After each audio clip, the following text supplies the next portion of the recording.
What was your job before principal? I think we discussed this. You were a trainer for the dog. Well, no, that was just a hobby. I've been in education all my life, but during my university years, I did karate for quite a long time. So I was a bouncer, and I was also did security work, and I worked in.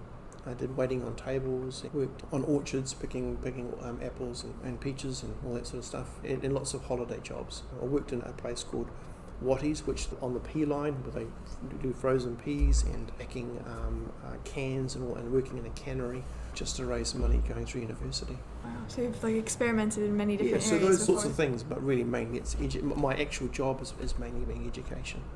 So I started as a teacher when I was 21, and then worked my way through to ending up as a principal. And so, during your life, while doing all these various jobs, did you ever think that you would end up as a principal? No, I didn't. When I was at school, I was probably, let's say I was in grade 5, I think it was. I had a teacher who stood over me and she said to me, "You will never amount to anything." And I thought, wow, those are really powerful words. And I remember that. And then a few years later, because I just had no concept of ever becoming a teacher because I didn't think that I could.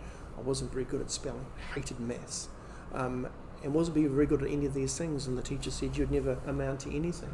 Yeah, those are powerful words. But I did have, after that, a teacher called Mrs. Balfour who taught me for 2 years, and I loved her. She was lovely and she cared for me so deeply. And so I knew that she valued me, and I listened and I learned so much during that time. But some years later, when that teacher said what she said, I met her and she said to me, "Well, Terry, what are you doing?" And I said, "Well, I'm actually a teacher now." And she goes, "No, really? What are you doing?" She never believed that I would be a teacher because I love kids. I love working with students, and one of the things that I find happiest, my happiest place, is teaching children, because I get so much reward, and I love working with the kids and doing great things and making it exciting, because I think school can be really boring. The idea is about making it exciting, where the kids just want to come to school. So did I ever think I'd be in principal? No.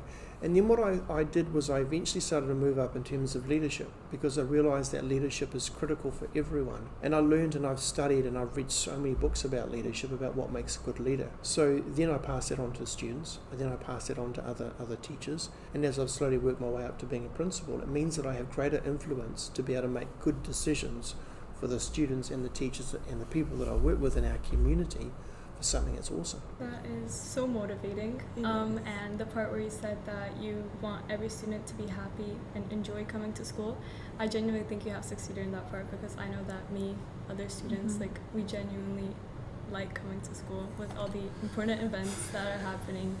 And yes, that's so important for me to hear, because I hope that I've always believed that in for every student that I've ever taught, that they get up in the morning and leap out of bed and they go, "Yeah, I'm going to school."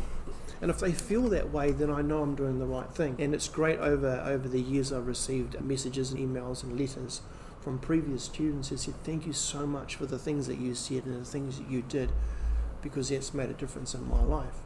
So then one day when I die, I can go, I've made a difference in other people's lives. And I think for me, that's everything about what I'm doing, is because if I can make a difference in other people's lives, it brings a fantastic sense of fulfillment. Yeah, because I think teachers and just in general, they make a huge difference. So I was shocked about the fact that you'd never amount to anything. Those are powerful words, that hurt. But anyways, going to a different subject, I guess you could say, how many languages do you speak?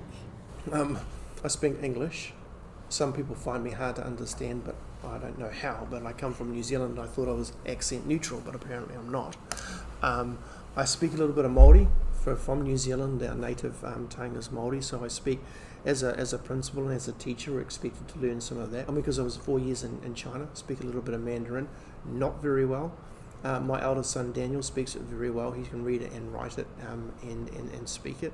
And the other kids a little bit. So a little bit of Mandarin and a little mixture of other stuff, but nothing good enough to be able to hold a conversation, unfortunately. And I feel it's something that I need to get much better at. Well, speaking of China, this brought us to our next question. What would be your favorite holiday memory? Favorite holiday memory? I think my time in, I personally love holidays. So I save for our family so that during holidays that we're able to go and do some things, because I think that I'd rather invest in those memories for us as a family. So I believe I'm investing in holidays. So one of the holidays we had, which we just loved, was our time in the US, and we had time in New York, Washington, Orlando with the Disney Worlds, etc., and going down to Miami and then coming back. That was awesome. And just recently we went to Europe, and that was pretty cool too. So I'm very fortunate being able to travel, which is the reason why we came overseas. Don't do a lot during the term, but we do a stack of stuff in the holidays. So you are a father, so what would be your favorite dad joke? Well, as you know, I have a daughter, Hayley, and she said to me, which offended me, that Mr. Perry has better dad jokes than me. So I am in competition with Mr. Perry in terms of dad jokes, and we're equally dry in terms of our jokes. To come up with one right now, but I'm always getting accused of dad jokes, but I can't think of one at this minute.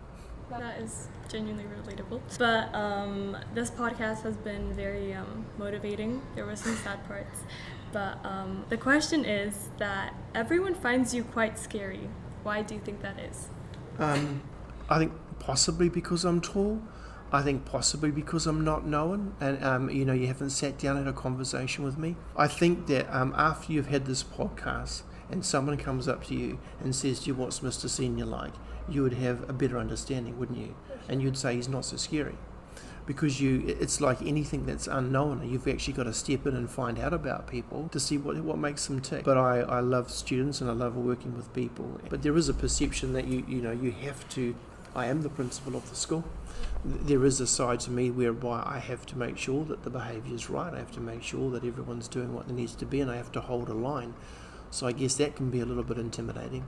But underneath that, I'm a kind, caring, loving fellow, I think. Well, thank you so much for speaking to us, taking the time out of your day. We appreciate it a lot. And thank you everyone for listening to this episode of the podcast where we got the chance to get some insight to Mr. Senior's day and to get to know him a little bit more. Once again, a big thank you to our guest, Mr. Senior. We hope you had a good time. Thank you all for tuning in, and stay tuned for all the podcasts coming your way. Bye! Thank you.